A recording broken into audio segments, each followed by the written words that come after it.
Questa è la trasmissione Penalty, ogni domenica in diretta su Sesta Rete, canale 215 del digitale terrestre, la trasmissione che parla solo ed esclusivamente del calcio dilettantistico siciliano, tutti i campionati, dal campionato di Serie D sino alla prima categoria, con la finestra nella parte finale del nostro programma dedicata al calcio a 5, che quest'anno abbiamo voluto assolutamente inserire perché riteniamo uno degli sport più emergenti nel mondo del football in generale.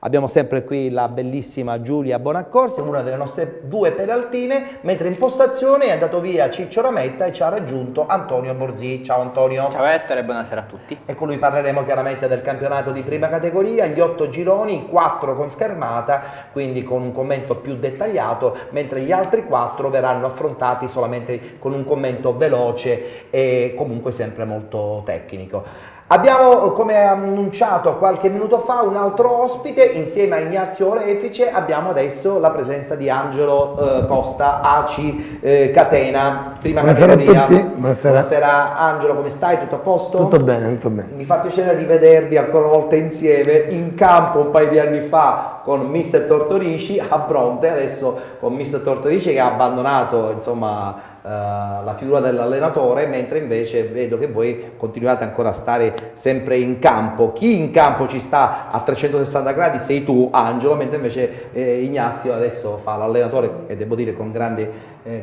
qualità. C'è stato un cambio dopo la parentesi di Giare, adesso questa nuova avventura con la Catena. Prima di sentire i risultati voglio sentire subito un tuo pensiero. No, ringrazio i dirigenti della Catena che hanno creduto in me a quasi 44 anni, ancora con dire che c'è qualcuno il fisico ti regge, no? che Dico bene stima. Ignazio, se non regge il fisico regge tutto.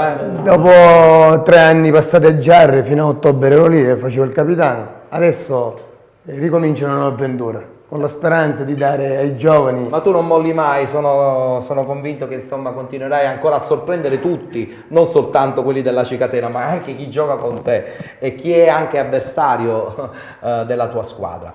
Allora, come ho detto poc'anzi, 4 gironi solo con un commento tecnico veloce e lo affidiamo naturalmente ad Antonio Borzì. Facciamo la classica carrellata sui Sì, gironi che non seguiamo sì. direttamente con la schermata, quindi il girone B, C, D e H. Ci soffermiamo questa settimana soprattutto sul girone B, perché era un girone che vedeva questa giornata diversi big match.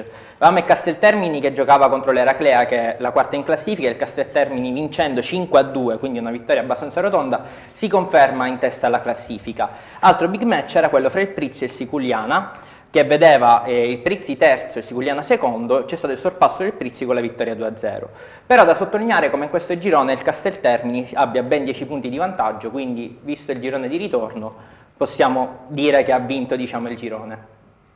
Mentre nel girone C avevamo altri big match con in testa il Campofelice e il Futura a 32 punti, ma il Futura pareggiando 1-1 non riesce, diciamo, a riagganciare il Campofelice. Nel girone D invece abbiamo l'Iniziativa che si conferma seconda a 34 punti, pareggiando contro l'Aquila.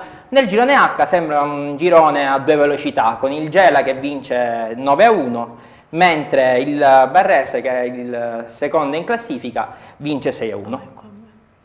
Bene, a questo punto passiamo con i gironi che vengono visualizzati anche con una bella schermata. Parliamo subito del girone A, abbiamo i risultati che la nostra Giulia ci legge.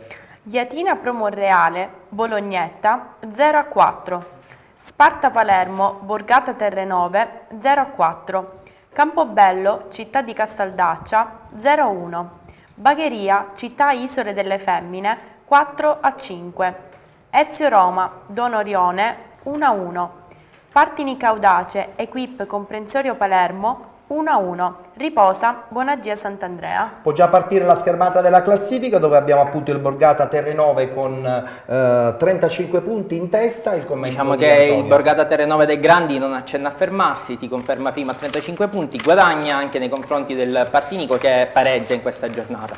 Una giornata abbastanza strana, leggendo semplicemente i risultati si nota che non c'è stata una vittoria in casa. Di norma in prima categoria il fattore campo conta molto, ma in questa giornata ben poco. Possiamo notare come c'è stato disputato anche un altro big match, che è quello fra il Bagheria e Città Isola delle Femmine, con un'altra vittoria esterna per ben 5-4, quindi è stata una giornata con molte reti. Beh, quando ci sono molte reti fa piacere, no? Andare a vedere Diciamo che è queste stata partite. sicuramente una battaglia, conoscendo la categoria, se saranno date di santa ragione. Vabbè, cioè. dai, non essere così cattivo. No, ma dal punto di vista sportivo, poi non so se...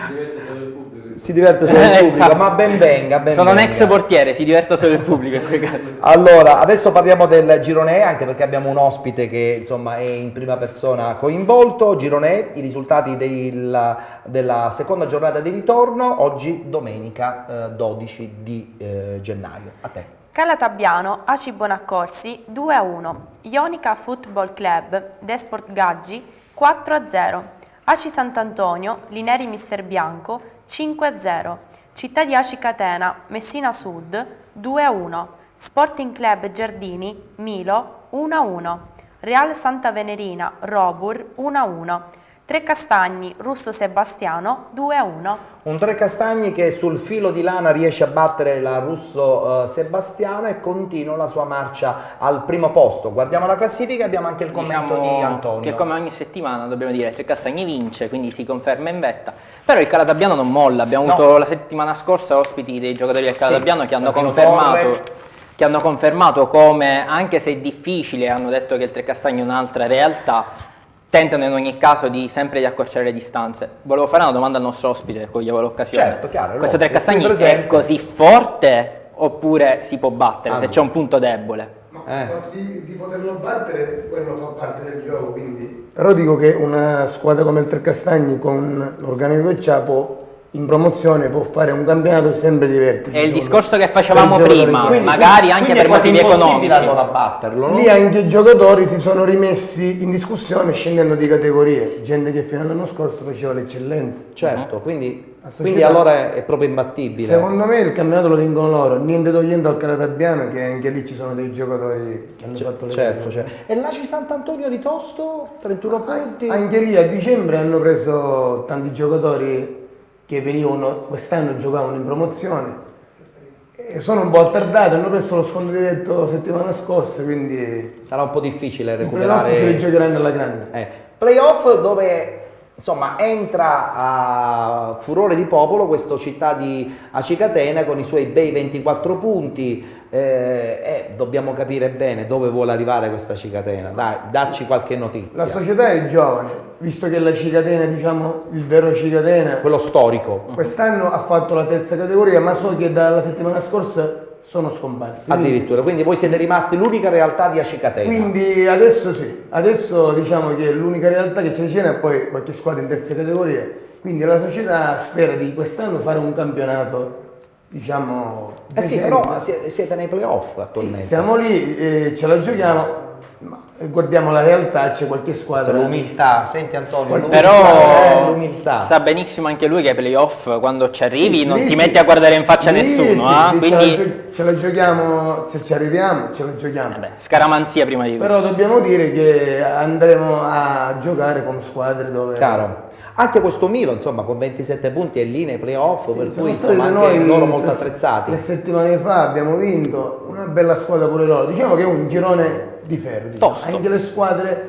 che lottano per non Cioè, fare playout. tolto il Trecastagni è un girone di grande Sì, qualità. sì, sarà fino all'ultimo, si combatte sia per playoff e playout, visto che quest'anno i playout non sono come gli anni precedenti, una scende e 4 andranno a fare i playout, quindi fra i playout e i playoff Certo. non c'è tanta E distanza. penso che, visto che siamo nel girone di ritorno, colgo questa occasione, Sì. non c'è l'opportunità di avere una squadra che dà punti perché è tranquilla. Sì, Perché può essere risucchiata subito. Giusto. Secondo me hanno fatto bene. Hanno fatto bene, anch'io sono d'accordo. Leva questo giochino che rovinava i campionati. Federazione. Girone F, così parliamo anche di questo Ciclope Bronte, il Girone F, terza giornata di ritorno, i risultati insieme alla nostra Giulia.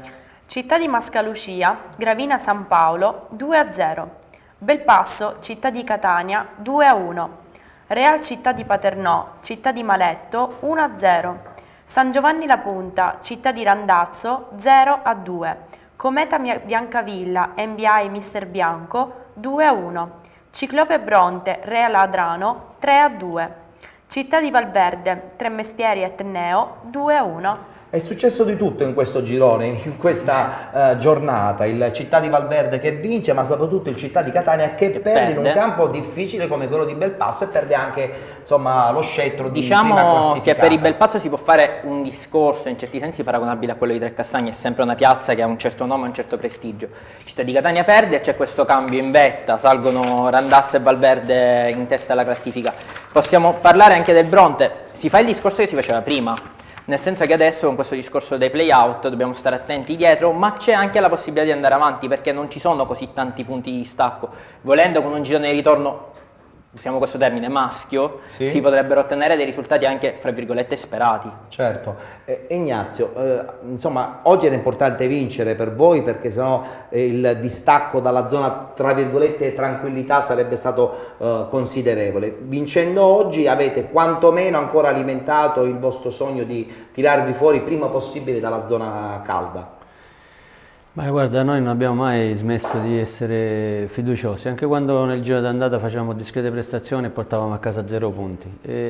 Sapevamo che la squadra era diversa dagli anni precedenti, con elementi che erano stati 4-5 anni nella stessa società che erano andati via.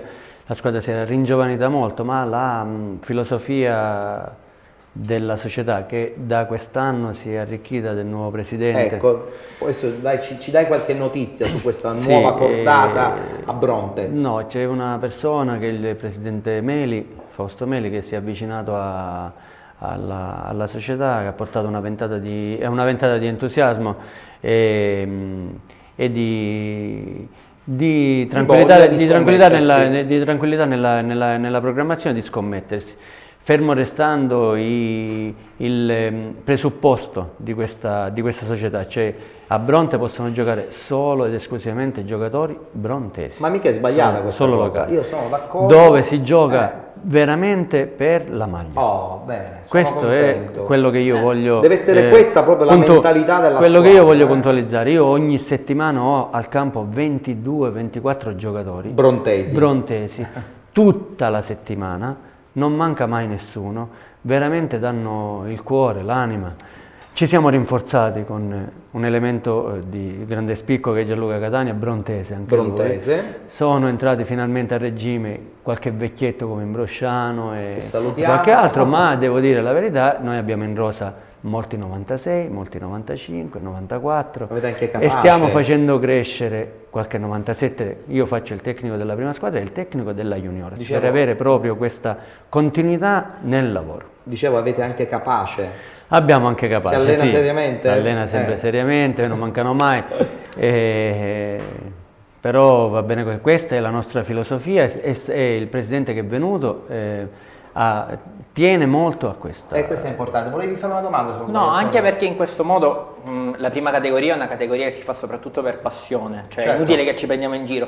Quando abbiamo una realtà come quella di Bronte, che può essere anche difficile da raggiungere oggettivamente, possiamo anche vedere anche quella difficoltà, se non dai rimborso spesa non vengo all'allenamento eccetera eccetera. Evitiamo anche questi discorsi che sono purtroppo che si devono fare, però in questo modo sentiamo la maglia e quindi giochiamo per da noi non esiste e comunque il presidente e comunque il nuovo presidente non è uno che si tira indietro, nel senso che se verrà tramite un ripescaggio, tramite playoff, qualunque sia, un'altra categoria, anche fosse per un solo anno, che sarà fatto in ogni caso solo con giocatori locali. Refici, insomma, è una bandiera di Bronte, ha l'esperienza giusta per guidarla. Ho giocato Angelo qualche annetto. Ha fatto tanti anni da giocatore, capitano, adesso mister. E quindi voglio dire, conosce bene la categoria, conosce bene la realtà, è di Bronte, quindi meglio di così si muore. Allora un in bocca al lupo. Grazie.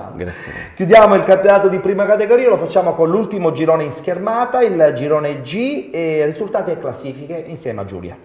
Frigentini Atletico Militello 1-1, Floridia Atletico Scicli 1-1, Marina di Ragusa Città di Canicattì 0-0, Città di Augusta Ellenica 2-0, Sporting Eubea Megara Augusta 1-1, Carlentini New Pozzallo 0-5, Belvedere New Team Ragusa 2-0. In classifica continua a vincere il Belvedere, guardiamo la classifica e la commentiamo insieme ad Antonio. Anche qui, come ogni settimana, dobbiamo dire che in casa del Belvedere non si passa, quindi fa sempre punti in casa, Però è da sottolineare questa vittoria del Pozzallo fuori casa per 5-0, risultato rotondo che permette di fare un passo avanti nella lotta per i playoff. Notiamo anche, e forse diciamo, diamo sempre un occhio particolare alla situazione dell'Atletico Militello, una società di una grande importanza che sta lottando per mantenere la categoria. Sarà un po' Purtroppo è molto difficile, però sono quei 2 punti che possono permettere di ancora agganciarsi al treno dei playout. È sempre importante comunque non mollare, sino all'ultimo cercare di... Oggi ha preso un punto contro il Firigentini, quindi piano piano, mattoncino a mattoncino. Ci vorrebbe qualche bella vittoria, insomma, per ricominciare a... Ha cominciato molto male, già un punto non è poco. Va benissimo, ok. Abbiamo chiuso quindi anche con il campionato di prima categoria. Non salutiamo i nostri ospiti perché li saluteremo dopo, invece salutiamo Antonio che rivedremo la settimana prossima. Ciao a tutti e buona settimana. Perfetto, noi invece adesso vi vogliamo far vivere l'emozione del calcio giovanile e lo facciamo con un servizio che abbiamo realizzato con una bella società di Catania, l'Alfa Sport. Guardiamolo